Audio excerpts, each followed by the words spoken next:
तो अब मेरे देश में आकर के इस भारतीय संस्कृति में भारतीय महिलाओं की तरह भारतीय वहां की महिलाएं धोती पहनती हैं, तिलक लगाती हैं, झोली और माला और ब्रज की रज में लोट पोट होती रहती हैं। उनके पास पैसा की कमी नहीं है। विदेश से आकर के यहां बसना सोचो, पैसा की कमी होगी क्या? आप में से कोई विदेश जाकर के देखे, मालूम पड़ जाए। यहाँ के बसना और रहना तो भौतिक संपदाओं की और वस्तुओं की उनके पास कमी न रही होगी, उसके बाद में भी उन्हें वो न मिला जो उन्हें चाहिए था, इसलिए भारत आए और आराधना कर रहे हैं। तो एडवांस जिनकी बुद्धियां ज्यादा काम करती हैं, जिन्हें जरूरत नहीं है उतना, कुछ ज्यादा ही हो सकता है अभी उनकी समझ में ये बातें मेरी न आए, लेकिन आने ये बातें एक दिन समझ में जरूर आ ही जाएंगी।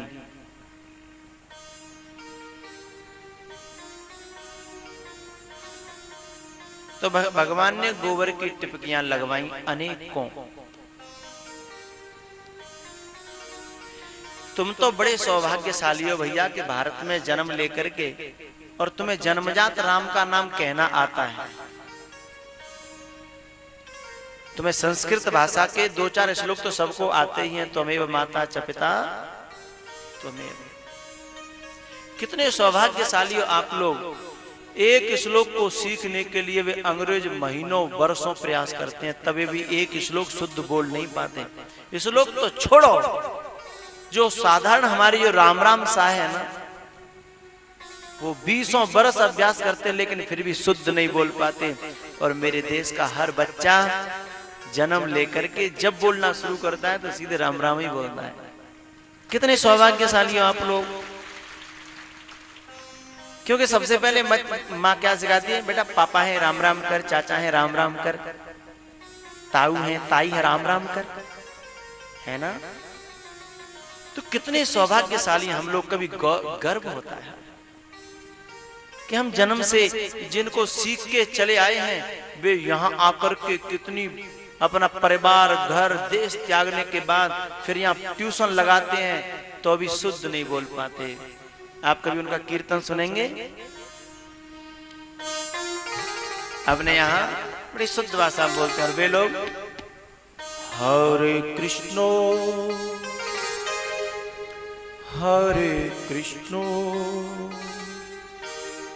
कृष्णो कृष्णो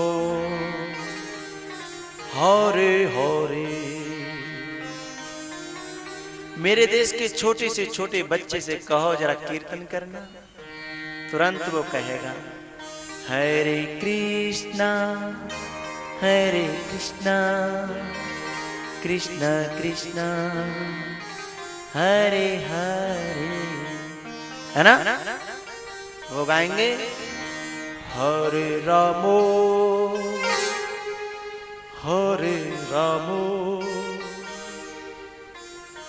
मुझे उनकी भाषा प्रैक्टिस करके सीखनी पड़ी है।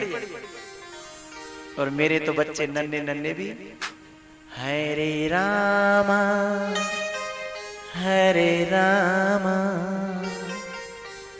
राम राम हरे हरे, है ना।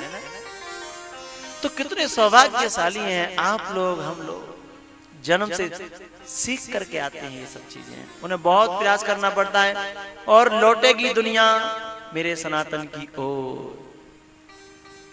इन आध्यात्मिक तत्वों की ओर लौटना ही पड़ेगा, क्योंकि इस संस्कृति में फूल का सौंदर्यीकरण देखा जाता है, फूल की खुशबू ली जाती है, फूल का विनाश नहीं किया जाता। मैं जब गुलाब का वर्णन करूंगा तो सबसे कहूंगा देखो गुलाब ऐसा होता है, इसमें खुशबू होती है, इसमें गुलाब जल होता है। लेकिन जब वैज्ञानिक तत्व परीक्षण करेंगे तो हम जब कहेंगे तो गुलाब का आनंद तो हम लेंगे, लेकिन गुलाब को नष्ट नहीं करेंगे। लेकिन भौतिकवाद जब उस गुलाब को समझने की कोशिश करेगा तो सबसे पहले उसके केमिकल तत्वों को जानेगा और उसे जानने के लिए गुलाब को बर्बाद कर देगा, तब समझ पाएगा। तो प्रत्येक वस्तु की जो शक्ति है, जो क्षमता है, जो तत्व है, भौतिकवाद ने जाना लेकिन उसका विनाश करके जाना।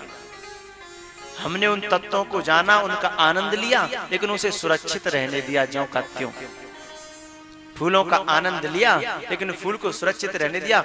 उसे देख करके बैठे बैठे खुश होते रहे, वो भी हंसता रहा और हम भी हंसते रहे। लेकिन जब भौतिकवाद ने उसकी खुशबू लेने की चेष्टा की, वो पहले उसमें से केमिकल तत्व निकाले हैं और शीशी में भर के रख लिया, फूल का सुपड़ा साफ कर दिया।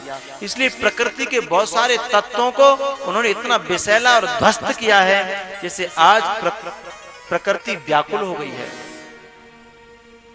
ये जितने भी जो भूकंप है, जो आपदाएं हैं, ये व्याकुलता का प्रतीक है। धरती माता चैन में नहीं है, बेचैन होती है, तब वो हिलता है, तत्व हिलता है। तो आज शायद समझ में न आए, लेकिन एक न एक दिन जरूर आएगी, समय हो सकता है। भैया,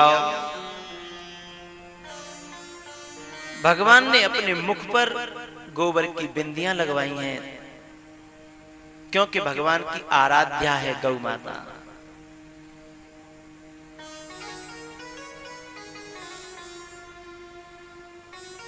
भैया, गोपी अंतिम गोबर की टोकरी, गोबर पटक करके जब आई, आकर के भगवान के पास बैठ गई। भगवान खड़े इतने बड़े और गोपी बैठ गई, तब इतनी बड़ी है। और तब भगवान के मुख का दर्शन करती है टकटकी लगा करके। कनुआ ने कहा, ए गोपी, तेरा गोबर पूरा समाप्त हो गया ना? अब वो तो सुनी नहीं रही, वो तो खो गई भगवान के मुख में, डूब गई। फिरत स्नेह मगन सुख अपने। मगन का मतलब होता है भैया डूब जाना, जल मगन है। फिरत स्नेह मगन सुख अपने।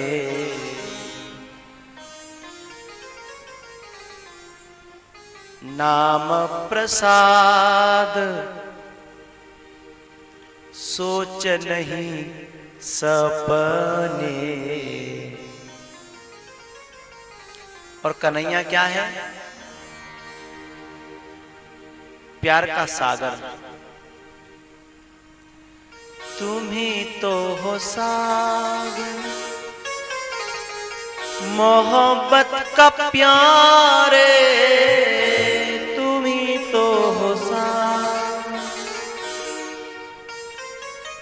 और सागर में गोपी डूब गई। मगन डूबना। अब वो कभी कभी क्या होता है, जब आदमी डूबने लगता है तो वो चाह करके भी पार तो होना चाहता है, लेकिन जितना हाथ पांव फेंकता है उतना ही डूबता चला जाता है। कन्हैया ने कहा, ये गोपी तुझे बहुत देर हो गई देखते देखते, ये क्या चक्कर है? हमारा हिसाब किताब करते हैं, पूरा गोबर हमसे उठवाया। तब उसे होश आया। उसने कहा, लाला पहले मुझे जी भर के देखने दे, थोड़ा देखने देना, दर्शन करने दे। बोले क्यों? बोले आज तू बहुत सुंदर लग रहा है, बहुत सुंदर। क्यों? आज भगवान क्या ब्यूटी पार्लर गए थे? जो सहज सुंदर होते हैं ना, उन्हें संसार की सौंदर्य साधन की आवश्यकता नहीं होती। सहज सुंदर।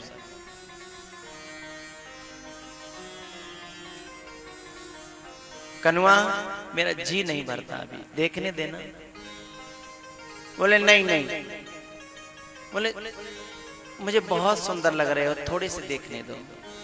अच्छा, हम बहुत सुंदर लग रहे हैं? बोले हाँ। तो गोपी एक काम कर, तू 2 मिनट ठहर, मैं अभी आया, थोड़ा घर जाता हूँ, क्योंकि जब मैं ज्यादा सुंदर लगता हूँ ना तो मुझे मैया बहुत देख करके खुश होती है, तो थोड़ा मैया को दिखाया हूँ। हो जी बाबूजी को पता नहीं कि तेरे मोड़े पे काका पुत्र हो।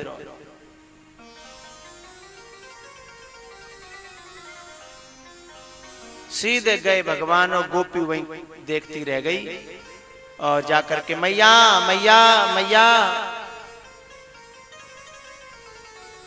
मैया अंदर से निकल करके आई, देखा तो पूरे मोहड़े पे गोबर ही गोबर। जसोदा ने देखा कि ये क्या, बेचारी वो पानी में बोर करके अपना पल्लू और लाला के मुख को पहुंचने के लिए, धोने के लिए जैसे चली, और जैसे ही पास में आया, बोले अरे ये क्या कर रही है? बोले तेरे मोहड़ा पहुंच रही और का कर रही है? काका पोत लाया हूं। तो लाला ने वो हाथ से जब रोका और कहा कि मैया तेने तो मेरा सौर हिसाब किताब ही बिगाड़ दिया हो। तो एक आप बताओ, मैंने काका कमाई करी है आज? बोले कमाई? हाँ। बोले तो जितनी जे बिंदियां दिख रही हैं ना, ये माखन के लौना है, लौना। बोले माखन के लौना? हाँ। बोले वो गोपी है ना, तो बाकी मैंने गोबर की टोकरी उठवाई और मैंने तय करी है कि जितनी ये गोबर की बिंदी और वे उतनी ही देगी माखन के लौना, समझे? और ऐसे कह के तुरंत पीछे लौट पड़े, और गोपी वहां बेचारी डूब गई थी ख्यालों में। और जाकर के गोपी से कहा, गोपी गोपी चल हमारा हिसाब किताब कर।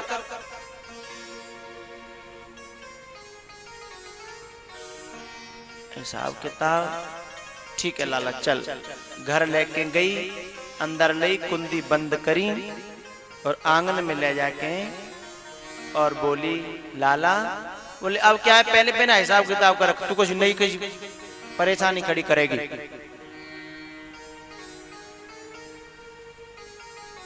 लाला हिसाब किताब तो कर ही दूंगी, कहीं जा नहीं रही, पर मैंने सुनी है कि तू नाचता बहुत अच्छा है।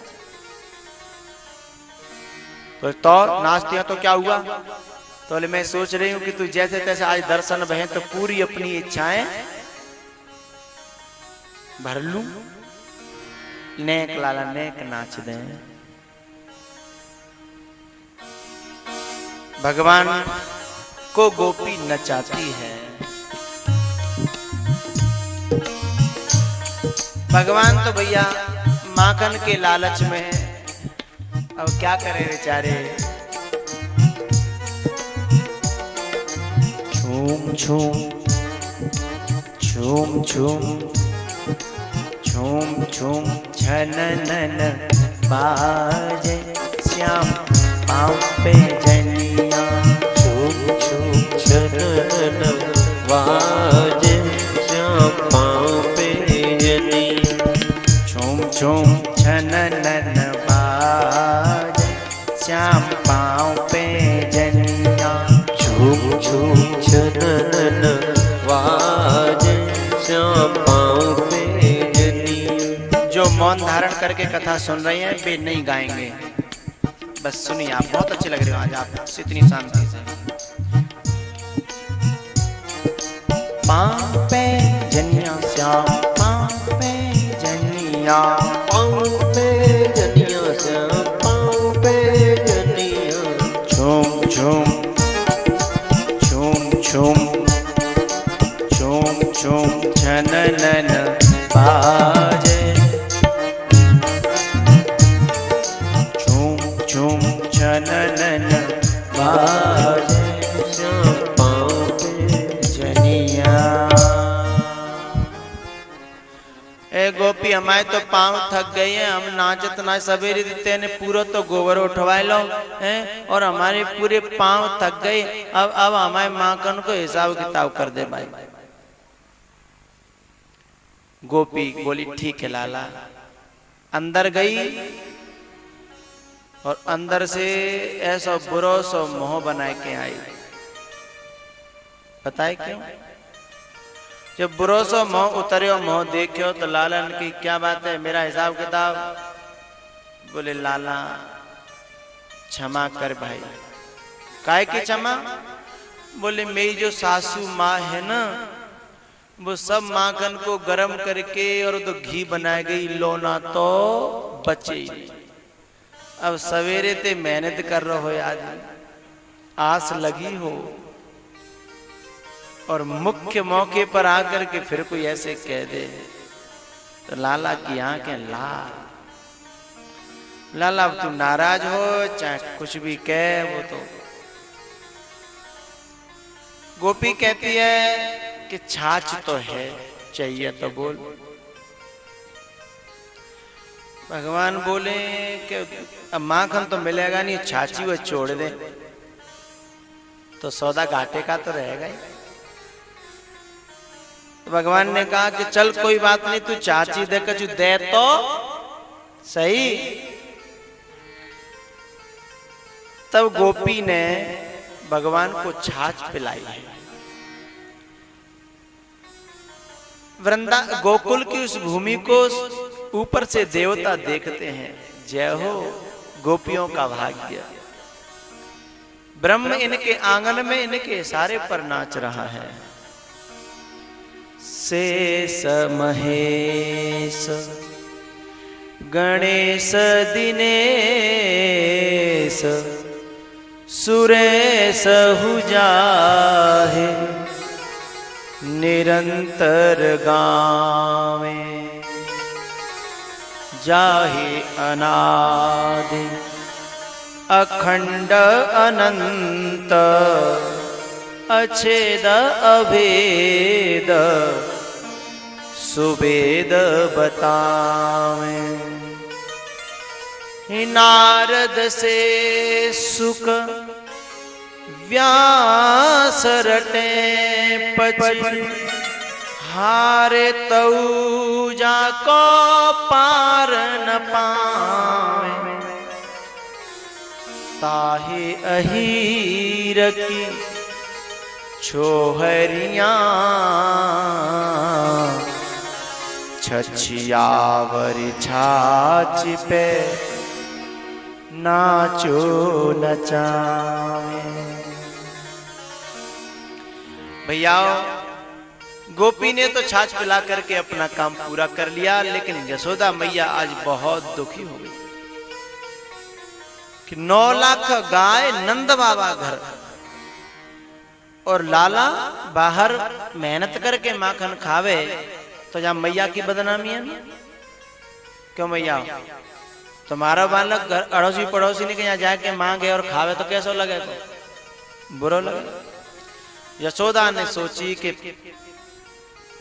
ये तो मेरी बड़ी बदनामी की बात है।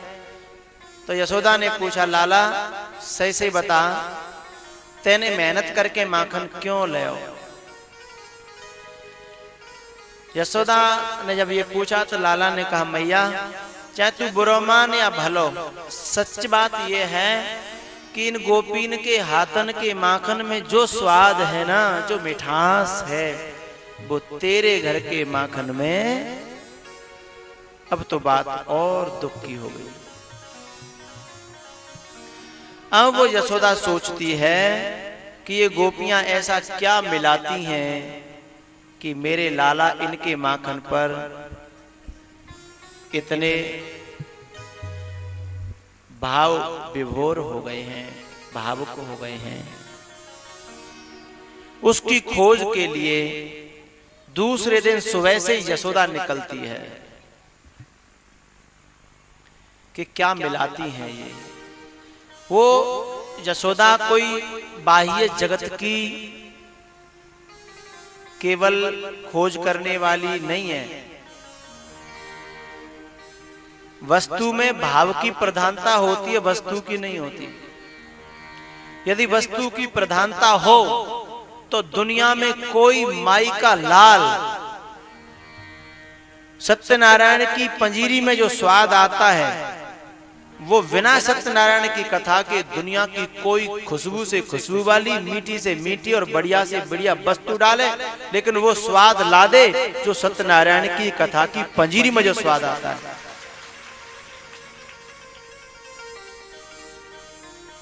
जितने वैज्ञानिक हैं, जितने भी रसोइया हैं, पूरी ताकत लगा लें,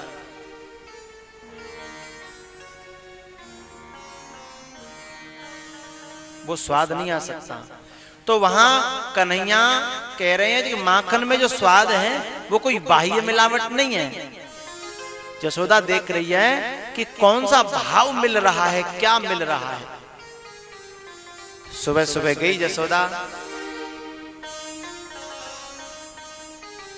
तो देख रही है कि गोपियां जो भी काम कर रही हैं वो सब काम में, सारी क्रियाओं में चिंतन का विषय सिर्फ परमात्मा है। और बनाने वाले के चिंतन का असर बहुत ज्यादा जाता है भोजन पर। बनाने वाली रो रो के बनाए तो खाने वाला हंस नहीं सकता, और बनाने वाली प्रसन्नता से, भाव से बनाए तो भोजन के बाद एक अलग तृप्ति और एक अलग आनंद की अनुभूति होगी। आपको ऐसा लग रहा होगा कि ये बातें कुछ समझ में नहीं आ रही, तो मैं उदाहरण दे दूं एक दो आपको।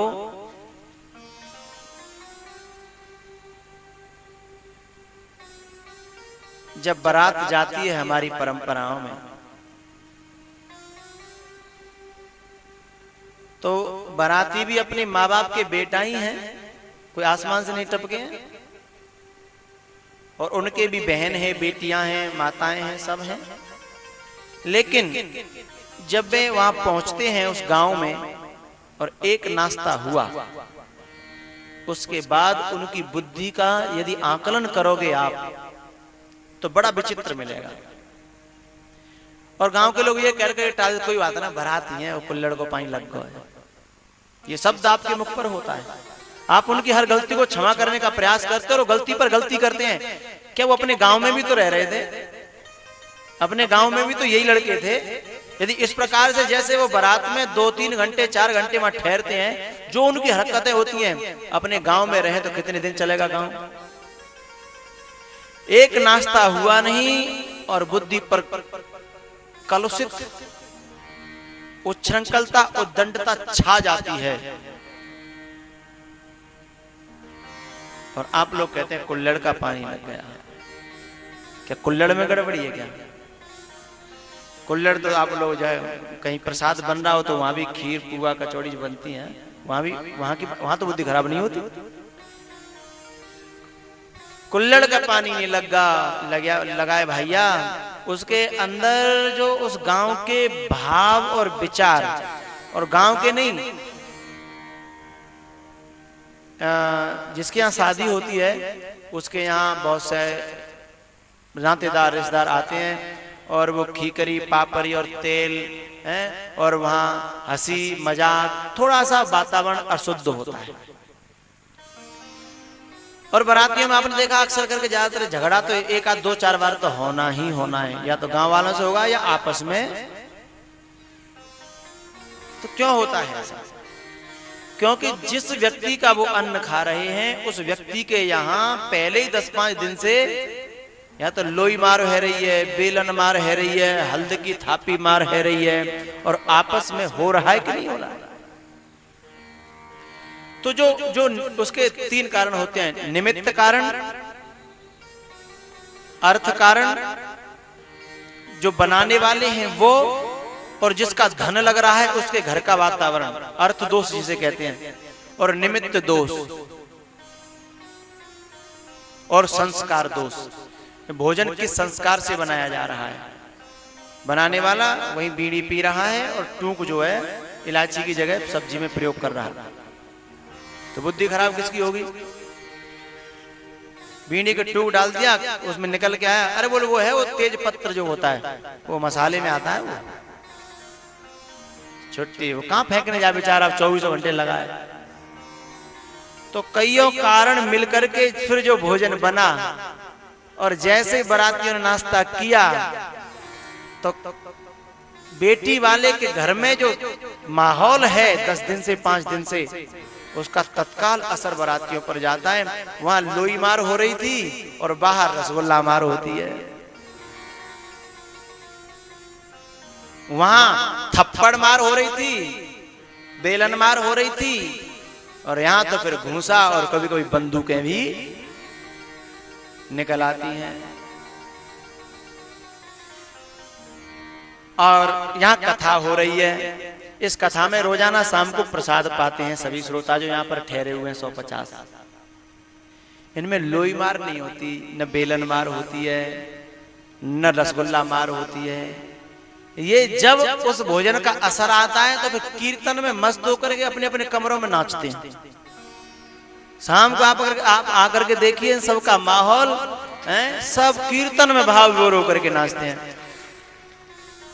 और यही नहीं कि कमरा में कोई स्पेशल कोई भजन का प्रोग्राम रखा गया ना, वो प्रसाद का माहौल दिमाग पर असर हो रहा है, नशा छा रहा है। और ये जरूर नहीं कमरा में ही, कहीं अकेले में कोई मेड़ पे बैठे होगा तो वो कीर्तन ही चल रहा होगा, और बाराती मेड़ पे बैठे होगा, वाको कीर्तन तो तुम समझते ही हो। मैं इतना एक्सपीरियंस होल्डर नहीं हूं जितने कि आप इस क्षेत्र में।